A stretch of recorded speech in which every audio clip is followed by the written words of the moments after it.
I am so lame. I cannot follow those two. I'm out.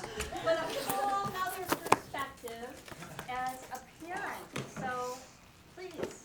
Yeah, no, wow.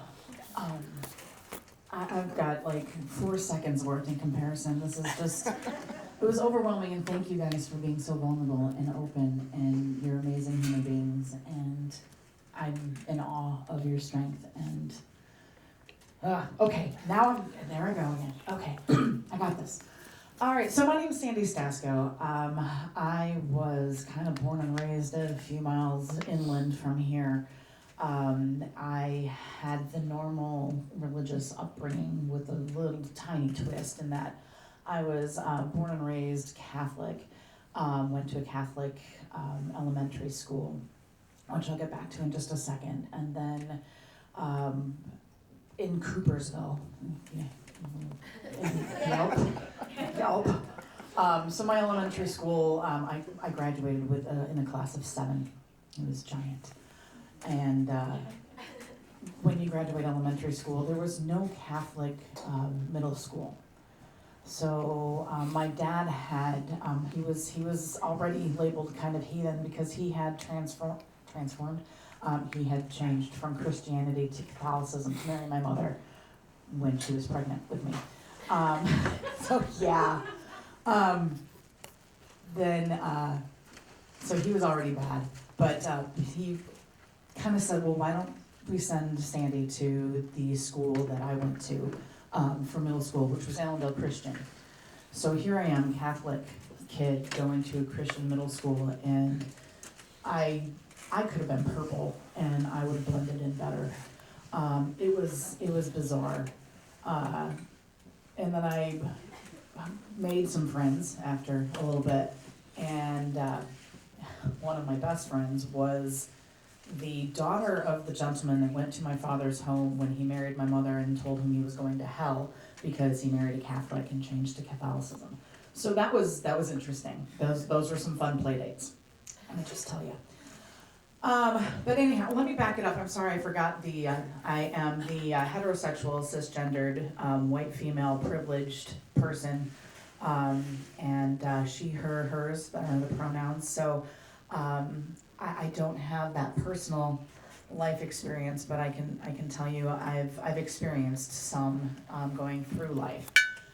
So anyhow, going back to kind of that Christianity upbringing, made some friends in middle school and begged my parents and pleaded to not send me to West Catholic where they wanted for high school and let me continue at Unity Christian High School where all my friends were going, where I continued to be the purple elephant in the room.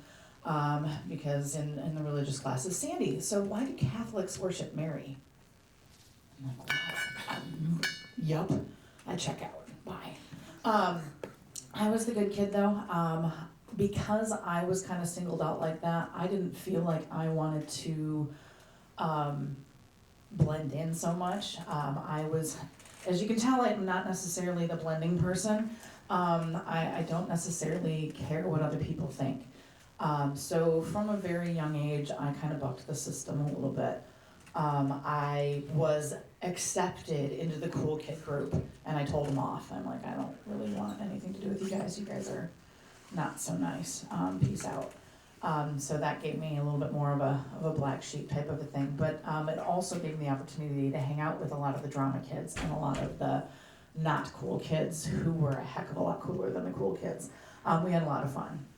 And I still am friends with the cool kids too, to this day, Facebook friends. I guess that's different. But yeah, I follow their lives a little bit. That's still funny. Anyhow, so I stuck around West Michigan for a while, but after a while, I got absolutely, I suffocated in what I felt was a very full hypocrisy, let's go with that, in that everyone was very godly on the verbal angle of it, but not very much so in their actions, and I needed out. So I left. I went to Colorado. I was in Colorado for 17 years. I moved back about almost 6.5 years ago now. But I was in Colorado, in a lot more of an open, accepting, much less well, they all have their hypocrisies, but just a much more accepting community. Colorado was kind of cool, beautiful. And as normal heterosexual people do, I met a man and had a child. We married, all this good stuff. My kid, Gage, is hanging out back there. He still lives in Colorado for the most part. He comes here for vacations and summers. Not exactly how I planned that one to happen either. But, so, moral of the story, left his father a while ago. But, kind of getting through to that, we're going to back up the story a little bit. Remember St. Michael's in Coopersville, where I went to grade school, a graduating class of 7. There were 2 girls and 5 guys that I graduated with, and I figured out, kind of hindsight-wise, but I think I knew it then. There were 2 guys that were very different than the other guys. They weren't the rough and tumble, dirty, teasing all the girls kind of a guys. One was best friends with the 2 girls, with us. He was super, he was effeminate. He liked what we liked. He liked to look nice. He liked to kind of hang out and just do more of the clean and neat things, while the other boys were rolling in the mud. And then there was one that was just very quiet, artsy. And when I figured out what was different about them, it made perfect sense. And they've kind of become like my mainstays. To say that 2 boys in Catholic grade school made a decision to be different was, I just look at people and go, and that doesn't happen, because that's not an easy road. That's not a road that wasn't even on their radar probably at that point in time. I tell you, it was a long time ago. But both Kenny and Scott were gay. And so 2 out of 5 gentlemen who graduated 6th grade with me at a Catholic elementary school, I looked at that and went, that's, when the world was telling you it's a choice and it's wrong, I just kind of looked back and went, nope, that's not, and it's not. None of this is right. So kind of coming out of that and I've had so many discussions with my father, who is one of the genuinely most wonderful men I will ever be privileged to know.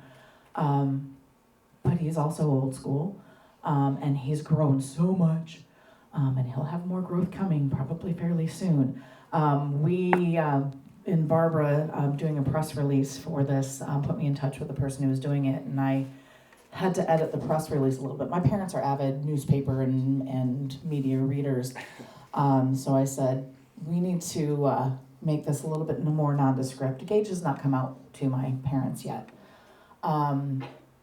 It just hasn't quite been the right thing yet. It will happen, and I have no doubt that they'll be okay. But I just definitely didn't want it to happen in the newspaper.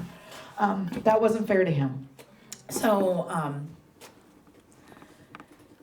like I said, the conversation will happen and they will be fine. But I've had many conversations with my father. There was a couple, a lesbian couple at my church at St. Michael's, way back in the day. And he would always kind of make the comments of, well, whatever they do, as long as they don't act on their feelings. And I'm like, really? How does that change it? And who cares? Well, so long as they don't do anything sexually, in their own homes. And I'm like, all of that's wrong. Everything about that is wrong. So we had a lot of conversations around that. Fast forward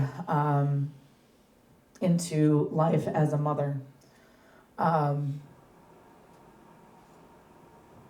There are lots of different things that change once there are kids in the world, and the world is kind of scary as a parent, and it continues to be scary as a parent. I have gone through a lot of different avenues and careers in my time. But I ended up landing pretty hardcore into, I'm a therapist, I'm a counselor, mental health counseling, eventually did some probation. I didn't do probation. I was a probation officer, I should probably clarify. I did the Okay, all right, thanks. That was one of my favorite jobs, just because of the vast amount of people and different people that you get to connect with. But so I ended up being a therapist and knew that I needed to advocate for some people that didn't have a voice. And one of the problems with a child of a therapist is they get a lot of therapizing as they grow up, none of which they want, and most of which they resent. But one of the things I think I may have done okay on through some of that is, ever since Gage started going to school, is I would look at him and any cute girls at school, no mom. Any cute boys at school, no mom. But it was always something that was never really a question. Didn't care, don't care. And so we have the conversations of just, we need to be happy. So I get the phone call probably 4 years ago, because I'd moved, from his dad as I'm driving down the road. And he says, well, I don't think we have to worry about Gage getting a girl pregnant. Okay. And so we have the conversation. I'm like, oh, well, all right, sure, that works.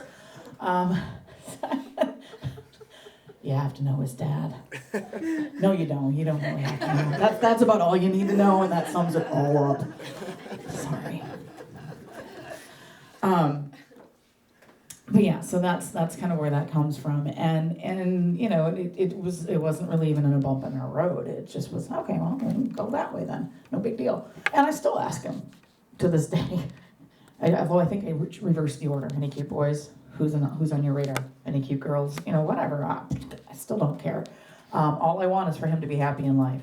That's all that matters in my world, and I will bulldoze the rest of it if I need to make sure that happens. And I think he knows that pretty clearly.